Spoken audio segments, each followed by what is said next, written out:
Hi, thanks for joining me on Ask Your Diva. This week's dating question comes from Brad, and Brad writes, Dear Philly Dating Diva, I recently started dating again after a 2-year relationship. I've been feeling a bit rusty on my dates and nervous, and I feel like it would be helpful to hear tips on conversation topics and issues to avoid. I've been hearing a lot of advice lately, and at this point, I'm confused. Any help you can offer on feeling less stressed on dates would be fantastic. Thank you, sincerely, Brad. Brad, thanks so much for reaching out and asking this fantastic question. Re-entering the dating scene after a period of time can be daunting. It can be exciting as well, but it can take some time to get your bearings and reacclimate yourself to the dating world. One thing to always keep in mind is you are the same Brad who was single. A few years ago, you were single and you were dating, and you eventually wound up into a relationship. Now, regardless of whether it didn't work out or not, you have the tools and skills to get yourself out there and date. It can be hard to remember that side of you after you've been in a relationship for a period of time and haven't dated, but it's in there.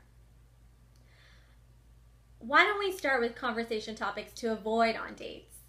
I generally recommend for people to keep the conversations light. So you want to stay away from talking about exes and past relationships. Also, keeping away from talking about problems related to work or family, sharing any personal opinions and viewpoints about religion or politics.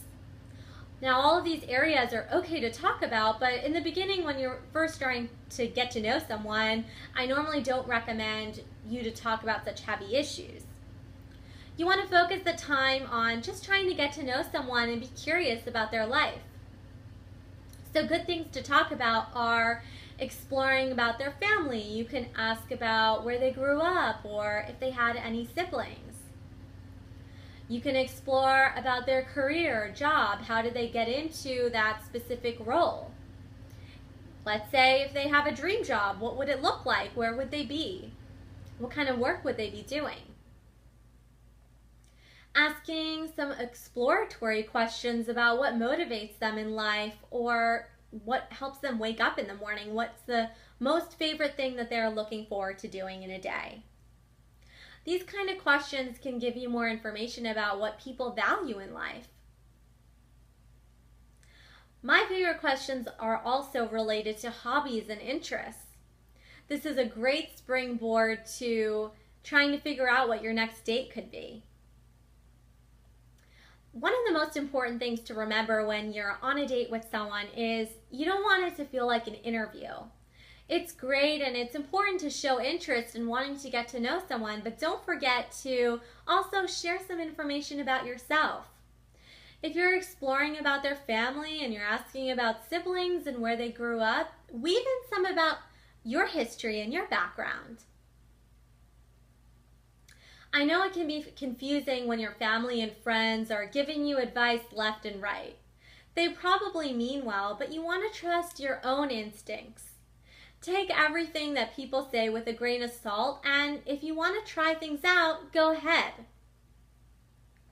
The more people that you date and the more dates that you go on, you will feel more comfortable over time. Dating can be hard when you first start, but just like riding a bike, you will remember every twist and every turn and all the right moves to make.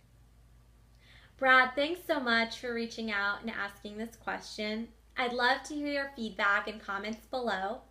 And for everyone else who's watching, if you like this post, please like it. If you want to share it, you can share it with anyone you want. And feel free to contact me and ask me any dating or relationship questions if you have them.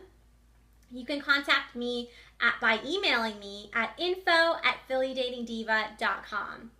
Thanks so much for watching as always, and I'll catch you next time.